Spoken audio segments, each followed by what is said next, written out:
Bonjour à tous et bienvenue dans ce second épisode de la série 5 opportunités swing trading que je consacre à la présentation d'opportunités graphiques, techniques intéressantes sur des actions françaises ou américaines. Donc le premier épisode est sorti maintenant il y a déjà quelques jours, nous sommes dimanche donc les marchés sont fermés et je vais donc en profiter pour vous partager les dernières opportunités que j'ai trouvées à titre personnel sur les marchés actions et qui pourraient s'avérer intéressantes la semaine suivante. Avant toute chose, j'aimerais vous remercier puisque je constate que vous êtes de plus en plus nombreux à regarder mes vidéos. Globalement, on est un peu plus d'une bonne centaine à les regarder. Donc merci, merci beaucoup à vous et n'hésitez pas aussi à les partager ainsi si elles vous plaisent et surtout à interagir en likant ou en commentant mes vidéos, que ce soit pour mettre en évidence les marges d'amélioration ou pour me proposer par exemple d'autres actions que je pourrais analyser. Donc n'hésitez pas, hein, franchement, le plus important c'est qu'on puisse interagir tous ensemble. Donc on va passer tout de suite à l'analyse, hein, comme d'habitude, hein. Donc je vous présente les graphiques et je vous fais part de quelques commentaires sur l'actualité des entreprises. On va essayer d'être un peu plus rapide, d'aller à l'essentiel, hein. On va commencer tout de suite avec Alstom, une valeur française assez ancienne, que vous connaissez probablement. Donc Alstom aujourd'hui c'est un fabricant de trains, euh, l'un des plus grands fabricants de trains au monde entier. Surtout depuis le rachat de son concurrent canadien Bombardier, qui a été validé il y a maintenant un an, il me semble, par la Commission européenne. Un rachat qui a permis à Alstom de grossir considérablement son carnet de commandes, si bien qu'il atteint, il me semble, autour des 750 millions d'euros à moyen terme, hein, pour les prochaines années. Donc un secteur d'activité assez porteur, d'autant plus qu'il y a derrière donc une thématique assez intéressante, hein, qui est donc production des trains, peut-être qu'avec le changement d'état d'esprit des politiques, mais également des consommateurs, le train sera amené à être de plus en plus privilégié par rapport par exemple au voyage en avion de courte durée. Donc globalement un secteur assez intéressant qui offre en plus une opportunité graphique particulièrement intéressante également. On peut le voir ici avec un retour, hein, récemment sur le support des 37 euros. Alstom, c'est une entreprise que j'aime bien à titre personnel, puisqu'on voit que même s'il a pu connaître pardon, une chute lors du crack en mars, une chute qui avait été quand même assez rude, hein, on a parlé de 40%, voire un petit peu plus, c'est toutefois une entreprise qui s'est très bien reprise par la suite et qui a vraiment connu ce phénomène de reprise en V, si je puis dire, avec un V, on va dire, un peu allongé, mais voilà, on a eu une reprise qui a permis à l'entreprise de revenir sur ses plus hauts d'avant Covid. Et depuis, on corrige un peu avec... donc voilà, on avait atteint les 50 euros, on est revenu ici autour des 37 euros. Donc une baisse qui est survenue depuis la rentrée et que je trouve assez sévère à titre personnel sur le titre. Dès lors, maintenant, on voit qu'avec des bons volumes acheteurs, ainsi qu'un RSI qui repart à la hausse, on a assisté sur les 3 dernières séances à un beau rebond sur Alstom, qui a permis à la valeur de reprendre autour des 8%. Et on voit ici qu'on est revenu juste au-dessus de la moyenne mobile 20 jours, que vous voyez ici en bleu, et qu'on a en plus clôturé au-dessus de ce support qui était du coup devenu résistance autour des 40 euros. Donc on est au-dessus du niveau à la fois technique et psychologique des 40 euros, ce que j'estime donc être une configuration intéressante. Donc pour moi, si les marchés continuent de monter, ce qui pourrait être assez probable sur Alstom, c'est qu'on ait un retour également sur 43 euros, qui viendrait du coup tester ce niveau intéressant, ainsi que la moyenne mobile 200 jours, qui est du coup la prochaine étape, si vous voulez, pour l'entreprise. Et derrière, pourquoi pas, si on reprend une hausse dynamique, vigoureuse, aller chercher la moyenne mobile 100 jours autour des 45 euros.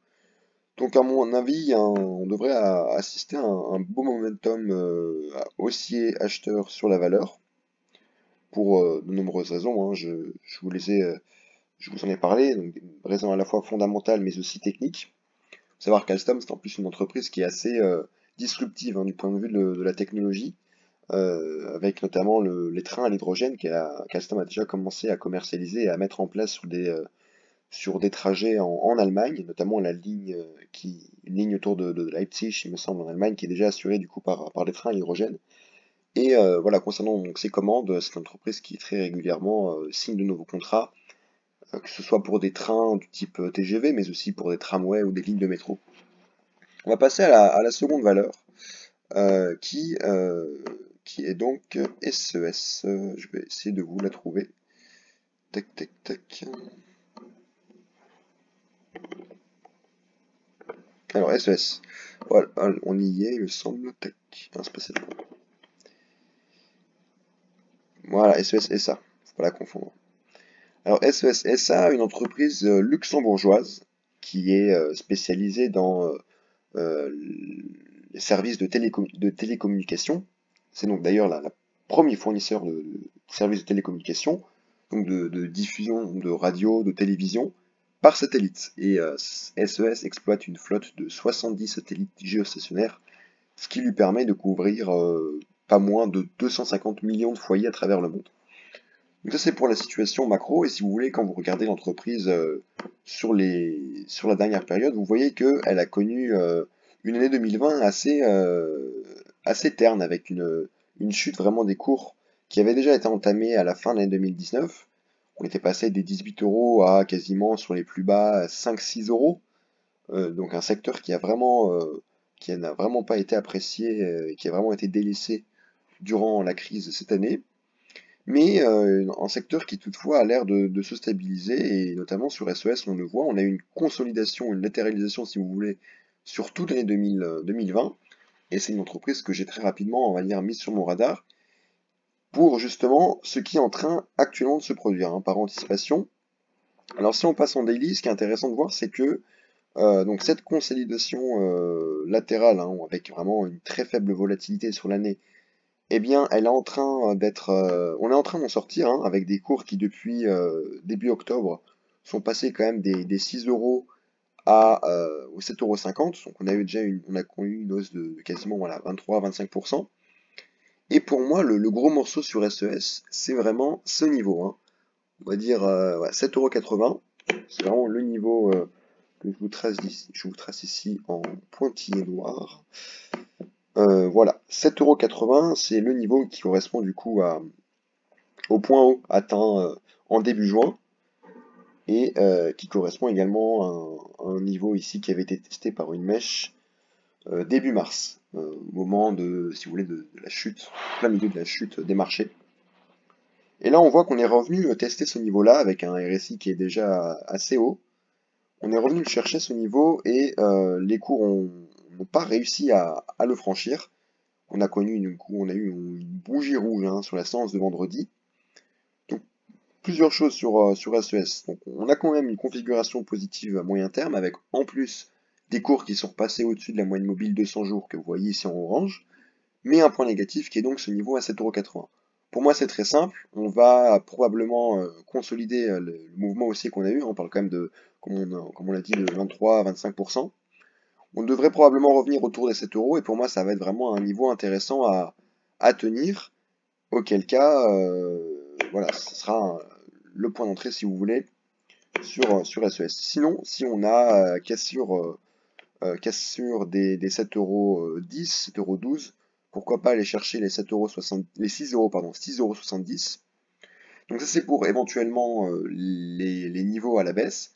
Si en revanche on venait à casser le niveau du coup des 7,80 €, pour moi il faudra pas hésiter, il va falloir vraiment monter dans le train avant que les cours ne connaissent pardon, une montée qui pourrait pour le coup être assez importante, hein. Sur ce genre de configuration, on peut assister à des phénomènes de hausse exponentielle, surtout quand on a des niveaux qui sont clairement identifiés, comme ici à 7,80 €, et qui, dès lors qu'ils sont franchis, peuvent donner du coup lieu à la fois des vagues acheteuses, mais aussi si vous voulez, des phénomènes de short squeeze, hein. On avait eu ça sur des actions comme Tesla par exemple. Donc sur SES, je connais pas la part des vendeurs sur l'action en particulier, mais ce qui est sûr, c'est que graphiquement, on a sûrement des shorters qui ont mis des stops à 7,80 €. Et du coup, si on franchissait ce niveau, on pourrait connaître un mouvement de hausse assez important. Donc ça, c'était pour SES. On va dire un mot également sur Gossin, que j'avais déjà mentionné dans une vidéo sur entreprise, des penny stocks si vous voulez, françaises. Gossin, une configuration intéressante avec un secteur d'activité qui l'est également. Une entreprise disruptive qui s'est donnée pour ambition d'investir massivement dans la technologie de mobilité autonome, un peu comme Navia si vous voulez, donc ces secteurs-là. Et globalement, Gossin, on a des mouvements vraiment de hausse exponentielle avec des volumes hyper importants qui sont derrière consolidés latéralement. Donc c'est assez positif parce que souvent sur les valeurs comme ça, assez spéculatives, on corrige plutôt qu'on consolide, alors que là, on voit qu'on a des beaux mouvements de consolidation à latéraliser. Donc là, on a une seconde vague haussière, mais là, par contre, on a plutôt voilà, consolidé pour le coup à la baisse. Ce qui n'est pas si mal non plus, puisqu'on revient quand même de loin sur cette valeur-là. On parlait des 1 euro, maintenant on est autour des 8 euros, donc un x8 sur l'année. Et maintenant, on est dans une sorte de figure ici que je vous trace et qui est plutôt bien respectée. Une sorte de figure en triangle qu'on pourrait voir voilà, comme ceci. Une sorte de triangle symétrique. Et pour l'instant, voilà, on est toujours bloqué dedans. On tient la moyenne mobile 20 jours. On fait plus que la tenir, on a même en fait clôturé en dessous. Donc pour moi, ce qui va se passer, c'est qu'on va sûrement, je vais vous prendre le pinceau, on va rester dans cette figure, et ce qui va être, donc cette figure de congestion, ce qui va être intéressant, c'est de suivre la cassure. Sera-t-elle à la hausse, ce qui est plus probable, puisqu'on est quand même sur une valeur dont la tendance globale est haussière, ou sera-t-elle à la baisse, auquel cas on pourra revenir sur ce niveau ici des 4 euros, 4 euros, plus ou moins, voilà, 4 euros, qui me paraît du coup intéressant du point de vue psychologique, voire en dessous, hein, 3,50 €, 3,60 €. Et puis après, évidemment, il s'agira, bon, on reviendra hein, sur cette valeur-là pour faire état de ce qui se passe dessus, mais voilà, donc à surveiller. Si en revanche on a cassure à la hausse au terme de cette congestion, ça sera intéressant d'envisager une position du coup à la hausse, en vue de profiter d'un mouvement qui nous permettrait éventuellement de revenir sur les plus hauts, à une espérance de gain autour de 40%. Voilà pour Gossin, donc je veux dire un mot également sur Novacit, valeur Covid.